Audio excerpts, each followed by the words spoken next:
Hello guys, welcome to my channel. आज के इस वीडियो में हम लोग पढ़ने जा रहे हैं ड्रग्स फॉर पेप्टिक अल्सर।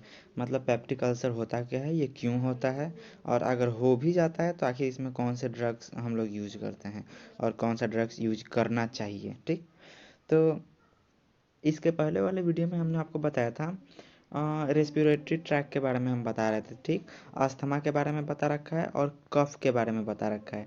अगर आपको वो वीडियो भी आप देखें, अगर आपको पसंद आए तो आप जाकर देख लीजिए उस वीडियो को। ठीक, तो चलिए स्टार्ट करते हैं इस वीडियो को। तो हम लोगों को मेन चीज़ इसमें पढ़ना है पेप्टिक अल्सर के बारे में कि पेप्टिक अल्सर होता क्या है। तो यहाँ पे देखिए पेप्टिक अल्सर के बारे में क्या लिखा है। Peptic ulcer disease is a break in the inner lining of the stomach. Peptic ulcer results probably due to imbalance between.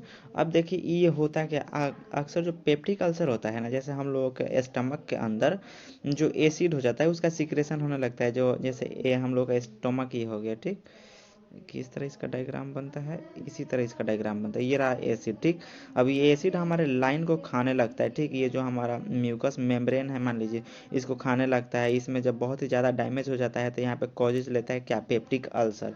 उसी को हम लोग बोलते हैं। ये इनर लाइनिंग को ब्रेक करके क्या बनता है, कॉजेज होता है, वो होता है पेप्टिक अल्सर कॉजेज होता है। और ये कौन से इम्बाइलेंस को करके होता है, जैसे कि हम लोग के पेट के अंदर, स्टोमक के अंदर दो चीज़ प्रेजेंट होता है। एक होता है एग्रेसिव फैक्टर, दूसरा होता है डिफेंसिव फैक्टर।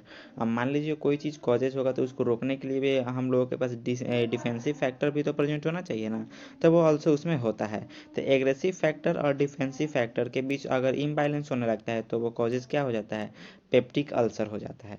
अब एग्रेसिव फैक्टर क्या होता है, तो एग्रेसिव फैक्टर हम लोगों के जो स्टमक में होता है वो तो एसिड होता है, जैसे पेप्सिन होता है। ठीक, नसेट्स होता है। और डिफेंसिव फैक्टर्स क्या होता है, जो उसको रोकता है। ठीक, इन चीज़ों को ज़्यादा नहीं होने देता है, हम लोगों को प्रोटेक्ट करता है, वो होता है म्यूकस। जैसे कि हम लोग का ये स्टोमक हो गया, तो ये जो इनर लाइनिंग होता है उसे क्या बोलते हैं, म्यूकस बोलते हैं। बाइकार्बोनेट हो गया, प्रोस्टाग्लैंडिन हो गया, ये हम लोग का डिफेंसिव फैक्टर हो गया। जब एग्रेसिव और डिफेंसिव के बीच इम्बैलेंस होने लगता है, मतलब दोनों का इधर उधर हो जाता है, अपने लाइन के हिसाब से नहीं चलते हैं, अपने सिस्टमैटिक ढंग से नहीं चलते हैं, तो हम लोग क्या कॉजेज होता है, पेप्टिक अल्सर कॉजेज होता है। ठीक, तो अब चलिए समझते हैं इसके आगे को। तो देखिए, excessive use of alcohol, tea, coffee and certain drug like corticosteroid, सीरीजरपाइन, इंडोमेथासिन ऑल्सो कॉजेज अल्सर। जब हम लोग बहुत ही मात्रा में अल्कोहल लेते हैं, मतलब दारू वारू का सेवन करते हैं, या फिर चाय पीते हैं, कॉफ़ी पीते हैं, तो आगे चलकर क्या हो जाता है, आगे चलकर हम लोगों को अल्सर कॉजेज हो जाता है। अब मान लीजिए अल्कोहल लेंगे तो हम लोग के जो स्टमक है उसके अंदर आपका एसिड ज़्यादा होगा, तो जिसके चलते हम लोग का अल्सर तो कॉजेज होगा ही। ज़्यादा चाय पीने से भी होता है, ज़्यादा कॉफ़ी पीने से भी होता है। अगर इस तरह ड्रग की बात करें तो कॉर्टिकोस्टेरॉइड से ज़्यादा लेने से अल्सर हो सकता है, रिजरपाइन ज़्यादा लेने से अल्सर हो सकता है, इंडोमेथासिन ज़्यादा लेने से कोई अल्सर हो सकता है। Most common form of ulcer is the duodenal ulcer. मतलब ज़्यादातर लोगों में यही देखा गया है कि जो ड्यूडेनल अल्सर होता है यही ज़्यादातर लोगों में होता है, और वो ज़्यादातर इसी टाइप का होता है। ज़्यादातर एसिड होने से जब उसका इनर लाइनिंग स्टमक का डैमेज हो जाता है तब ड्यूडेनल अल्सर ही होता है। ठीक, तो अब समझते हैं कि आखिर ये होता कैसे है, हम लोग का जो जीआईटी है वो भी कैसे वर्क करता है, ये धीरे धीरे हम लोग पूरा समझेंगे। ओके, तो चलिए अब समझिए रेगुलेशन ऑफ गैस्ट्रिक सिक्रेशन। आखिर हम लोग का कैसे वो रेगुलेट होता है और अल्सर क्यों होता है। तो HCl is secreted by gastric parietal cells. जो हम लोग का HCl होता है वो तो इस सेल के थ्रू हम लोग को सीक्रेट होता है due to stimulation of hydrogen potassium ATP. जो हम लोग का प्रोटॉन पंप होता है ना, ये जो हाइड्रोजन पोटेशियम एटीपी है, ये इसको क्या बोलते हैं, शॉर्ट में हम लोग बोलते हैं प्रोटॉन पंप होता है, जो कि हम लोग के स्टमक में प्रेजेंट होता है। उसी के थ्रू हम लोग को क्या होता है, HCl जो होता है रिलीज होता है। ठीक, और ये किसके थ्रू एक्टिवेट होता है, ये जो बेसिकली एक्टिवेट होता है हिस्टामिन के द्वारा एक्टिवेट होता है, एसिटाइलकोलिन के द्वारा एक्टिवेट होता है, और गैस्ट्रिन के द्वारा एक्टिवेट होता है। अब मान लीजिए अल्सर अगर हो रहा है इनकी वजह से, हिस्टामिन की वजह से हो रहा है, एसिटाइलकोलिन की वजह से हो रहा है, जिसमें M1 और M3 रिसेप्टर का ज़्यादातर मतलब क्या हो रहता है, योगदान रहता है अल्सर को कॉजेज करने में। ठीक, और गैस्ट्रिन की वजह से हो रहा है, तो अगर इसको रोकने का भी उपाय देखा जाए तो हम लोग इसी को रोकेंगे। अगर histamine H2 receptor H2 antagonist दे देंगे तो अल्सर ख़त्म होने लगेगा। एसिटाइलकोलिन में अगर M1 और M3 के काम को बंद कर देंगे तो अल्सर ख़त्म होने लगेगा। ठीक, इसी तरह हम लोग धीरे धीरे ये सभी आगे पढ़ेंगे हम लोग। ये तो हो गया कि अभी हम लोगों ने जैसे पढ़ा कि ये आखिर अल्सर होता कैसे, हम लोग का HCl कैसे सीक्रेट होता है। ठीक, अब हम लोग समझते हैं histamine acting through H2 receptor. H2 receptor activate hydrogen potassium ATPase by generate CMP and increase acid secretion. जो हम लोग का हिस्टामिन होता है वो कैसे वर्क करता है, जैसे कि हम लोग का जो हिस्टामिन होता है वो सबसे पहले जाएगा H2 रिसेप्टर के पास। H2 रिसेप्टर वहाँ पे बाइंड हो जाएगा, बाइंड होकर क्या करेगा हम लोग का प्रोटॉन पंप जो होगा उसको क्या करेगा, जनरेट कर देगा, उसको एक्टिवेट कर देगा प्रोटॉन पंप को। अब जब प्रोटॉन पंप को एक्टिवेट कर देगा तो उसके थ्रू हम लोग का जो HCl होता है ना उसका सिक्रेशन बढ़ जाता है हम लोग के स्टमक में। Okay, prostaglandin is produced by the gastric mucosa. अब हम लोग के स्टमक में एक और चीज़ जनरेट होता है, जैसे कि हम लोग बताए ना, जैसे एक एग्रेसिव फैक्टर हो गया तो दूसरा डिफेंसिव फैक्टर होगा। तो हम लोग मान लीजिए इसको एग्रेसिव फैक्टर, क्या अगर HCl रिलीज हो रहा है तो ये हम लोग को एग्रेसिव फैक्टर हो गया, जैसे कि एसिड जो हम लोग का आता है वो एग्रेसिव फैक्टर में ही आता है। तो दूसरा हम लोग के पास प्रेजेंट होगा ना भाई डिफेंसिव फैक्टर जो उसको रोकता होगा। अगर डिफेंसिव फैक्टर प्रेजेंट होता ही होता है, वो कमज़ोर पड़ता है तभी हम लोग को कोई डिजीज होता है। ओके, तो जैसे HCl रिलीज हो रहा है वो हम लोग का हो गया एग्रेसिव फैक्टर। सेम प्रोस्टाग्लैंडिन्स जो है ये प्रोड्यूस करता है गैस्ट्रिक म्यूकेसा को, मतलब ये लाइनिंग जनरेट करता है हम लोग के स्टोमक में, तो ये हम लोग हो गए डिफेंसिव फैक्टर। ठीक ठीक, जैसे कि हम लोगों का प्रोस्टाग्लैंडिन जो होता है वो हम लोगों का स्टमक में क्या करता है, ये एक लाइनिंग जनरेट करेगा, एक म्यूकस जनरेट करेगा, जिससे कि हम लोग का एसिड बहुत ही मतलब नाम मात्रा में इस पे क्या करे, डिफेंस करे या फिर क्षति पहुंचाए, ये बोल सकते हैं ना, जिसके चलते हम लोग को क्या अल्सर कॉजेज नहीं हो। तब चलिए इसमें आगे पढ़ते हैं। यहाँ पे आप लोगों को ये समझ में आ गया कि आखिर HCl कैसे रिलीज करता है, हिस्टामिन कहाँ वर्क करता है, हिस्टामिन जाके बाइंड हो जाता है H2 रिसेप्टर के साथ, जिसके थ्रू वो प्रोटॉन पंप के थ्रू हम लोग का क्या होता है HCl रिलीज होने लगता है, और स्टमक में हम लोगों का प्रोस्टाग्लैंडिन प्रेजेंट होता है जो कि हमारे म्यूकस को क्या करता है, जनरेट करता है, जिससे जो हम लोगों का जो एसिड होता है हम लोग के स्टमक में उसे क्या करता है, सुरक्षा प्रदान करता है। ठीक, इतना हम लोग पढ़ लिए, अब चलते हैं इसके आगे को। ओके, एक मिनट। और यहाँ पर देखिए जो हम लोग का H2 पाइरोली होता है ये भी बहुत ही मेजर रोल प्ले करता है हम लोग के अल्सर में, जो कि हम लोग जस्ट इसके आगे पढ़ेंगे जब इसको ट्रीटमेंट और ड्रग्स के बारे में पढ़ेंगे, तो H2 पाइरोली के बारे में भी हम लोग को पढ़ना है यहाँ पर। अब यहाँ पर समझते हैं मेन स्ट्रेटजीज ऑफ ट्रीटमेंट, आखिर हम लोग इसको ट्रीट कैसे कर सकते हैं। ठीक, तो इतना आप लोगों को समझ में आ गया कि आखिर ये अल्सर हम लोगों को हो क्यों रहा है। हम लोग का जो स्टमक हो गया इसमें एसिड प्रेजेंट होता है। ठीक, अब जब ये एसिड होता है तो एसिड कुछ ना कुछ काम तो करेगा ना, तो जो ये हम लोग का स्टमक का ये लाइनिंग होता है ना, इसको डैमेज करने लगता है, जिसके थ्रू हम लोग का अल्सर कॉजेज हो जाता है। तो अब देखिए, अब इसको दो तीन तरीका से ठीक किया जा सकता है। अब कैसे ठीक किया जा सकता है, पहला ये जो एसिड है इसको अगर न्यूट्रलाइज कर दिया जाए तो ये अपना मतलब नहीं क्षति पहुंचा पाएगा। हमारा जो ये लाइनिंग है, स्टमक का लाइनिंग है, उसको अगर कुछ क्षति नहीं होगा तो वो क्यों अल्सर कॉजेज करेगा। तो ये इसका पहला तरीका हो गया कि जो एसिड है उसको न्यूट्रलाइज कर दो एंटासिड के द्वारा, तो वो क्या करेगा, वो ठीक हो सकता है। दूसरा, ये एसिड का सिक्रीशन है इसको किया जा सकता है। अगर एसिड का सिक्रेशन ही कम हो जाए तो हम लोग का अल्सर कॉजेज नहीं कर पाएगा, हम लोगों का जो लाइन है उसको क्षति नहीं पहुंच पाएगा, तो अल्सर कॉजेज नहीं होगा। अब कैसे इसके एसिड के सिक्रेशन को कम किया जा सकता है, यहाँ पे PPI के द्वारा कम किया जा सकता है, H2 ब्लॉकर्स देके कम किया जा सकता है, प्रोस्टाग्लैंडिन एनालॉग के द्वारा हम लोग इसके एसिड के सिक्रेशन को इनहिबिट कर सकते हैं, रोक सकते हैं, थोड़ा बहुत डिक्रीज कर सकते हैं। ठीक, प्रोस्टाग्लैंडिन एनालॉग बोला मैंने। ठीक, प्रोस्टाग्लैंडिन तो खुद यहाँ पे म्यूकस जनरेट करता है, जिसके थ्रू एसिड को कोई एसिड जो है वो ज़्यादातर क्षति नहीं पहुँचा पाए। ठीक, तो इसलिए यहाँ पे हम लोग प्रोस्टाग्लैंडिन एनालॉग का यूज करेंगे, ना कि प्रोस्टाग्लैंडिन एंटागोनिस्ट। ठीक, अब यहाँ पे HT ब्लॉकर्स का, उसके बाद प्रोटॉन पंप इनहिबिटर्स का यूज करेंगे, जिसके थ्रू हम लोग एसिड को क्या करेंगे, एसिड का जो सिक्रेशन का मात्रा है उसको और भी ज़्यादा डिक्रीज करेंगे। अब एक और तरीका है, जो हम लोग का ये लाइनिंग है उसको अगर हम प्रोटेक्ट करने लगें तो ठीक, तो इसमें भी कुछ दो ड्रग्स आते हैं जिसके थ्रू हम लोग इसको प्रोटेक्ट करते हैं, वो अभी जस्ट हम लोग आगे नीचे पढ़ेंगे। तो चलिए यहाँ पे देखते हैं।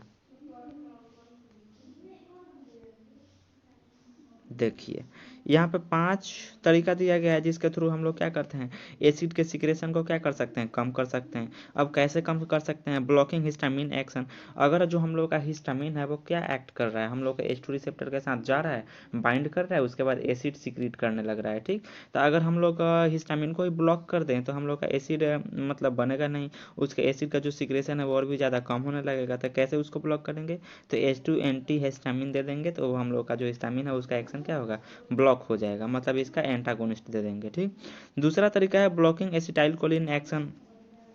अगर हम लोग एसिटाइल कोलिन एक्शन को बंद कर देते हैं, जैसे कि उसमें मैंने बताया कि ज़्यादातर M1 और M3 वर्क कर रहा है, तो अगर M1 और M3 रिसेप्टर को ब्लॉक कर दे रहा है, इसका एंटागोनिस्ट दे दे रहे हैं, तो वो उसमें भी जाकर रुक जाएगा, तो हम लोग का एसिड का सिक्रेशन कम होगा। तो जैसे यहाँ पर ड्रग में दिया गया M1 सेलेक्टिव एंटीकोलिनर्जिक, इसको देकर हम लोग एसिड के सिक्रेशन को कम कर सकते हैं। तीसरा तरीका है inhibiting the hydrogen potassium ATPase, मतलब जो हम लोग का प्रोटोन पंप है उसको इनहिबिट करके, तो यहाँ पे PP इनहिबिटर्स देके हम लोग उसको ब्लॉक कर सकते हैं। ठीक, decrease gastric release, gastrin release, अगर जितना कम गैस्ट्रिन रिलीज होगा, ये हम लोग को ज़्यादातर H2 पायरोली में पढ़ना है, ये हम लोग पढ़ेंगे। ठीक, अगर जितना मतलब कम गैस्ट्रिन रिलीज होगा उतना ही कम हम लोग का एसिड का सिक्रेशन होगा, तो हम लोग प्रोस्टाग्लैंडिन दे देंगे, जिसका थ्रू वो हम लोग का कोटेड करा लेगा अपना, जिसमें हम लोग का जो एसिड होगा उसका बहुत ही कम इफेक्ट पड़ेगा। ओके, अब क्या 5वें नंबर में हम लोग क्या है, decrease gastrin level which is increased by H pylori. हम लोग का जो गैस्ट्रिन लेवल है वो किसके द्वारा कंट्रोल होता है, वो H पाइलोरी के द्वारा कंट्रोल होता है। तो हम लोग उसके लिए हम लोग क्या कर देंगे, एंटी H पाइलोरी ड्रग दे देंगे, जिसके थ्रू वो हम लोग का H पाइलोरी पे इफेक्ट करेगा और जो हम लोग का एसिड सिक्रेशन है वो और भी ज़्यादा कम होने लगेगा और हम लोग को इसमें बहुत सारा हेल्प मिलेगा। ओके, अब चलिए थोड़ा थोड़ा इसके और भी ज़्यादा पढ़ेंगे, उसके बाद इसमें कौन कौन से ड्रग्स यूज होते हैं वो पढ़ेंगे। मतलब जो पेप्टिक अल्सर है ना, इसका 2 पार्ट बनेगा। इस पार्ट में तो हम ड्रग्स का नाम तक बता देंगे और उसके नेक्स्ट पार्ट में सिर्फ ड्रग का एक्सप्लेनेशन होगा कि उसका MOA क्या है, कैसे एक्सप्लेन करेगा वो। ओके, चलिए देखते हैं, इसका क्लासिफिकेशन देख लेते हैं। ओके, चलिए अब यहाँ पे देखिए, हम लोगों ने पहला तो ये पढ़ लिया कि उसको ट्रीट कैसे कर सकते हैं, कि उसका जो एसिड का सिक्रेशन हो रहा है उसको कम करके हम लोग अल्सर को ट्रीट कर सकते हैं। ठीक, दूसरा तरीका यहाँ पे ये है, neutralise the already secreted acids. जो हम लोग का एसिड ऑलरेडी सीक्रेट हो चुका है, मान लीजिए ये हम लोग का स्टमक हो गया। ठीक, यहाँ पे जो एसिड ऑलरेडी सीक्रेट हो चुका है उसको न्यूट्रलाइज करके, अब ये तो एसिड है ना, थोड़ा बहुत इसमें बेस हम लोग ट्रांसफर करेंगे तो ये थोड़ा न्यूट्रलाइज होने लगेगा। ठीक, तो इसके थ्रू हम लोग का इसका जो इफेक्ट होगा, जो क्षति पहुंचा रहा है हमारे इनर लाइनिंग को, वो क्षति नहीं पहुंचा पाएगा। तो इसके लिए इससे भी हम कर सकते हैं। तो इसमें हम क्या यूज़ करेंगे, एंटी एसिड देंगे। एंटी एसिड देकर एसिड के जो पावर है उसको और भी ज़्यादा कम करेंगे, न्यूट्रलाइज करेंगे। ये हम लोग का दूसरा तरीका हो गया। तीसरा तरीका क्या होता है, protect the ulcer from acid. अब जो हम लोग का अल्सर होता है उसको किस चीज़ से प्रोटेक्ट करना है, एसिड से। इसमें हम लोग क्या यूज़ करेंगे, अल्सर प्रोटेक्टिव ड्रग। अब इसी में हम लोगों को मेन ड्रग्स पढ़ना होता है। ठीक, कि हम लोग कब मतलब कैसे उसको प्रोटेक्ट करें एसिड से और हम लोग का ज़्यादातर अल्सर कॉजेज नहीं हो। ठीक, तो यहाँ पर क्लासिफिकेशन ऑफ ड्रग दिया गया, ये क्लास रहा, सब क्लास रहा, ड्रग्स रहा। अब चलिए बारी बारी से इसको हम लोग देख लेते हैं। हाँ, आप लोग थोड़ा बहुत याद भी करते जाइएगा। ठीक, अब वैसे इसको तो हम लोग पढ़े भी हैं इसके पीछे। ठीक, 1 नंबर में यहाँ पे आता है गैस्ट्रिक एसिड सिक्रेशन इनहिबिटर्स। जो हम लोग का गैस्ट्रिक एसिड सीक्रेट हो रहा है ना, उसको इनहिबिट करने के लिए हम लोग क्या क्या यूज़ कर सकते हैं, जैसे कि यूपर हमने पढ़ा। ठीक, कि हम लोग एसिड को इनहिबिट करने के लिए क्या क्या कर सकते हैं, प्रोटॉन पंप इनहिबिटर्स का यूज़ करेंगे, H2 ब्लॉकर्स का यूज़ करेंगे, एंटीकोलिनर्जिक का यूज़ करेंगे, PPI का यूज़ करेंगे, नहीं प्रोस्टाग्लैंडिन एनालॉग्स का यूज़ करेंगे। अब यहाँ पर समझते हैं कि इसमें कौन कौन सा ड्रग्स आता है। अगर हम बात करें प्रोटॉन पंप इनहिबिटर्स का, तो इसमें जो हम लोग का ड्रग आता है वो आता है ओमेप्राजोल। ठीक, रिवेप्राजोल आता है, लेंसोप्राजोल आता है, मतलब जिसके लास्ट में जोल लगा होना, इस चीज़ से आप लोग याद रखिएगा लो। ठीक, वो प्रोटॉन पंप इनहिबिटर्स में यूज होगा ज़्यादातर। इसमें ज़्यादातर इफेक्टिव क्या होता है, ओमेप्राजोल यूज होता है। ठीक, उसके बाद पेंटोप्राजोल भी है इसमें। ये 4 ड्रग यहाँ पे दिया गया है, मतलब जितना हमसे हो सकता था उतना हमने ड्रग दिया है, उतना आप लोग याद करिएगा।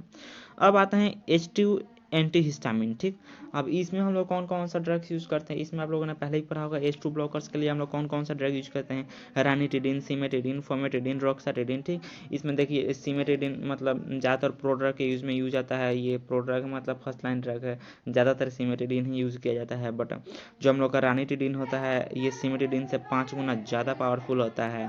जो हम लोग को फेमोटिडिन होता है वो सिमेटिडिन से 8 गुना ज़्यादा पावरफुल होता है। ये सब हम इसके आगे पढ़ेंगे, इसके जो अगला नेक्स्ट वीडियो हमारा आएगा उसमें ये सभी ड्रग्स के बारे में जो है ना, वो सभी ड्रग्स के बारे में एक्सप्लेन किया रहेगा कि वो किस तरह वर्क करता है और कैसे वर्क करता है। ठीक, तो अब हम लोग पढ़ेंगे एंटीकोलिनर्जिक, जो हम लोग एसिड जो सीक्रेट हो रहा है उसको इनहिबिट करने के लिए एंटीकोलिनर्जिक का भी यूज़ किया जाता है। तो इसमें हम लोग का कौन सा मेन ड्रग पढ़ना है, पिरेंजेपाइन पढ़ना है, टेलेंजेपाइन पढ़ना है। ठीक, यहाँ पे आप लोग देख लीजिएगा 4 ड्रग का यहाँ पे नाम लिखा है। एक प्रोपेंथेलिन यूज़ करना है। ये जो होता है, अभी तो हम सिर्फ इसका नाम बता दे रहे हैं, जैसे कि आप यहाँ पे देखिएगा, देखिए यहाँ पे इस ड्रग के बारे में एक्सप्लेन किया गया है, जैसे कि ड्रग्स एक्टिंग एसिड सिक्रेशन के बारे में यहाँ पे क्या क्या यूज़ किया जाता है वहाँ पे इसको बताया गया है। यहाँ पे आपका उसका टाइप्स दिया गया, जैसे H2 हिस्टामिनिक्स में, इसमें सब आपका बताया गया है कि इसमें कैसे कैसे ड्रग्स एक्ट करता है, उसका MOA क्या है। ठीक, जैसे यहाँ पे एंटी एसिड का टाइप दिया गया है, क्या क्या आइडियल प्रॉपर्टीज होना चाहिए, सब कुछ दिया गया है। चलिए, तो इसको हम लोग बारी बारी से हम लोग पढ़ेंगे। अभी हम लोग कहाँ हैं, तभी हम लोग यहाँ हैं। ओके, चलिए, तो अब हम लोग का हो गया एंटीकोलिनर्जिक हो गया, एसिड के सिक्रेशन को इनहिबिट करने के लिए यूज करता है। सेम वहीं प्रोस्टाग्लैंडिन एनालॉग। अब जो एनालॉग होता है, अब एनालॉग मतलब क्या होता है, प्रोस्टाग्लैंडिन तो ऑलरेडी हम लोगों को पता है कि हम लोग को प्रोटेक्ट ही करता है, जो हम लोग का स्टमक का ये लाइनिंग होता है इसको क्या करता है, प्रोटेक्ट करता है। तब फिर हम लोग प्रोस्टाग्लैंडिन एंटागोनिस्ट तो यूज करेंगे नहीं, एंटागोनिस्ट करेंगे वरना ये भी डैमेज होने लगेगा, तो हम लोग को और भी ज़्यादा अल्सर कॉजेज होने लगेगा। एनालॉग, एनालॉग जो होता है ना, जैसे कि ये हम लोग को प्रोटेक्ट करता है लाइनिंग को, तो इसको सुरक्षा प्रदान करता है, ठीक, कि ये इसको डिफेंस नहीं करे, एनालॉग उसलिए यूज़ किया जाता है। तो प्रोस्टाग्लैंडिन एनालॉग में हम लोग को मिसोप्रोस्टोल यूज़ किया जाता है, रायोप्रोस्टोल यूज़ किया जाता है, इनप्रोस्टिल यूज़ किया जाता है। ओके, हम लोगों को सेम इसके आगे भी सब कुछ एक्सप्लेन होगा। आप लोगों को थोड़ा थोड़ा ड्रग का नाम याद करना पड़ेगा कि कौन से क्लास में, कौन से सब क्लास में कौन सा ड्रग यूज किया जा रहा है। अब जो हम लोग का दूसरा टाइप आता है वो आता है ये कि गैस्ट्रिक एसिड न्यूट्रलाइजर्स। ठीक, अब जैसे हम लोग का एसिड तो हम लोग के स्टमक में चला गया, तब क्या क्या किया जा सकता है, अब वो चला गया है तो उससे तो कुछ नहीं किया जा सकता, तो उसे न्यूट्रलाइज किया जाएगा कि वो अपना मतलब ज़्यादा जो एक्शन है वो नहीं दिखा पाए, हम लोग का अल्सर कॉजेज नहीं हो, तो उसके लिए हम लोग यूज़ करते हैं ये सारे ड्रग्स। ओके, तो ये सारे ड्रग्स, अब पहला इसमें 2 क्लास आता है, एक आता है सिस्टमिक, एक आता है नॉन सिस्टमेटिक। अब जो हम लोग का सिस्टमेटिक आता है ना, वो सिस्टमेटिक जैसे कि हम लोग को सिस्टम के अकॉर्डिंग चलता है। अब मान लीजिए कोई हम लोगों का ड्रग है, वो चला जाए हम लोग के बॉडी के अंदर, अब बॉडी के अकॉर्डिंग ही लगे वर्क करना, तो वो तो भाई हम लोग के लिए अच्छा नहीं है। अब कैसे बॉडी के, जैसे हम लोग कोई जैसे एसिड को न्यूट्रलाइज करने के लिए हम लोगों ने बेस भेजा, ठीक, अब वो बॉडी के पीएच के अकॉर्डिंग बदलने लगे और दूसरे जगह ही इफेक्ट करने लगे, तब तो हम लोग को वो तो दिक्कत है ना भाई। इसलिए सिस्टमेटिक ड्रग का हम लोग बहुत ही कम जगह यूज करते हैं। इसमें 2 ही ड्रग मेनली आया जाता है, सोडियम बाइकार्बोनेट, सोडियम साइट्रेट। और जो हम लोग का नॉन सिस्टमेटिक ड्रग होता है ये कोटेड होता है, ठीक, कि जाके अपना वहीं पे अपना इफेक्ट दिखाएगा, जैसे स्टोमक में ही अपना इफेक्ट दिखाएगा। अब और ये बॉडी के पीएच के अकॉर्डिंग अपना पीएच नहीं बदलेगा। तो नॉन सिस्टमेटिक में हम लोग का मैग्नीशियम हाइड्रोक्साइड आ गया, एल्यूमिनियम हाइड्रोक्साइड आ गया, इसमें भी बहुत सारा ड्रग आता है। नॉन सिस्टमेटिक में ज़्यादा ड्रग आता है, वो हम लोग को आगे अभी जस्ट पढ़ेंगे। ठीक, तो हम लोग 2 टाइप पढ़ लिए हैं कि हम लोग को अल्सर को कैसे ठीक किया जा सकता है। तो अल्सर को बेसिकली ठीक किया जा सकता है हम लोग एसिड की सिक्रेशन को डाउन करके, इसके थ्रू हम लोग अल्सर को ठीक कर सकते हैं। और जो दूसरा तरीका अभी हम लोगों ने पढ़ा किया, जो हम लोग का एसिड सीक्रेट हो चुका है, जो हम लोग का एसिड सीक्रेट हो चुका है उसको न्यूट्रलाइज करके हम लोग अल्सर ठीक कर सकते हैं।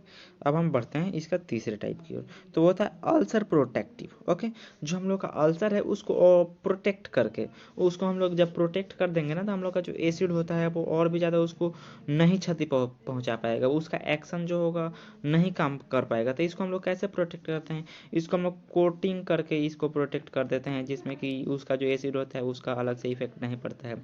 ये हम लोग आगे एक्सप्लेन करेंगे अभी, जब उसका उस चीज़ का एक्सप्लेनेशन पढ़ेंगे। ओके, इसमें हम लोग देख लीजिए, इसमें लगभग 2 ही ड्रग आता है, एक आता है सुक्रालोफेट, एक आता है CBS। ठीक, इसके बारे में हम लोग आगे पूरा डिटेल में पढ़ेंगे, आप लोग सिर्फ ड्रग का नाम याद करते चलिए।